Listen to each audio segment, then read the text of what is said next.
ଭୁବନେଶ୍ୱର ମହିଳା ଓ ଶିଶୁ ବିକାଶ ବିଭାଗ ଓ ମିଳିତ ଜାତିସଂଘ ଜନସଂଖ୍ୟା ପାଣ୍ଠିର ସହଭାଗିତାରେ ଆଜି କର୍ମକ୍ଷେତ୍ରରେ ମହିଳାମାନଙ୍କ ପ୍ରତି ଯୌନ ଉତ୍ପୀଡ଼ନ ନିବାରଣ ନିଷେଧ ଓ ପ୍ରତିକାର ଆଇନ 2013 ସମ୍ବନ୍ଧରେ ରାଜ୍ୟ ସରକାରଙ୍କ ସମସ୍ତ ବିଭାଗ ଓ କ୍ଷେତ୍ରର ଆଭ୍ୟନ୍ତରୀଣ ସମିତି ଇଣ୍ଟରନାଲ କମିଟି ସଦସ୍ୟମାନଙ୍କ ପାଇଁ ଏକ ଆଭାସୀ ପ୍ରଶିକ୍ଷଣ ବୈଠକ ଅନୁଷ୍ଠିତ ହୋଇଯାଇଛି। ମହିଳା ଓ ଶିଶୁ ବିକାଶ ବିଭାଗର ସମ୍ମିଳନୀ କକ୍ଷରେ ଏହି ପ୍ରଶିକ୍ଷଣ ବୈଠକ ଆୟୋଜିତ ହୋଇଥିଲା। ଏଥିରେ ରାଜ୍ୟର ସମସ୍ତ ବିଭାଗ ଓ କ୍ଷେତ୍ର ଅଧିକାରୀ ଭାଗ ନେଇଥିଲେ।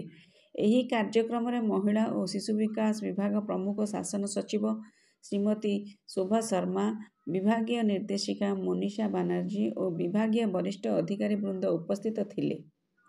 ମିଳିତ ଜାତିସଂଘ ଜନସଂଖ୍ୟା ପାଣ୍ଠିର ପ୍ରକଳ୍ପ ପରିଚାଳନା ବିଶେଷଜ୍ଞ ମିସ୍ ଅନୁଜା ଗୁଲାଟି ମୁଖ୍ୟ ବକ୍ତା ଭାବେ ଯୋଗ ଦେଇ ପୋଷୋ ଆଇନର ଆଇନଗତ ଢାଞ୍ଚା ସହ ଆଭ୍ୟନ୍ତରୀଣ ସମିତି ଆଇସି ସଦସ୍ୟମାନଙ୍କ ଭୂମିକା ଓ କର୍ତ୍ତବ୍ୟ ବିଷୟରେ ସମ୍ପୂର୍ଣ୍ଣ ବିବରଣୀ ପ୍ରଦାନ କରିଥିଲେ।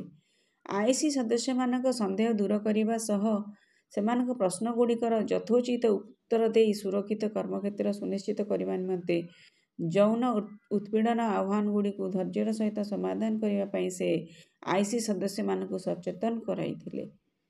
ସମୃଦ୍ଧ ଓଡ଼ିଶାରୁ ରଜତ ମହାପାତ୍ରଙ୍କ ରିପୋର୍ଟ।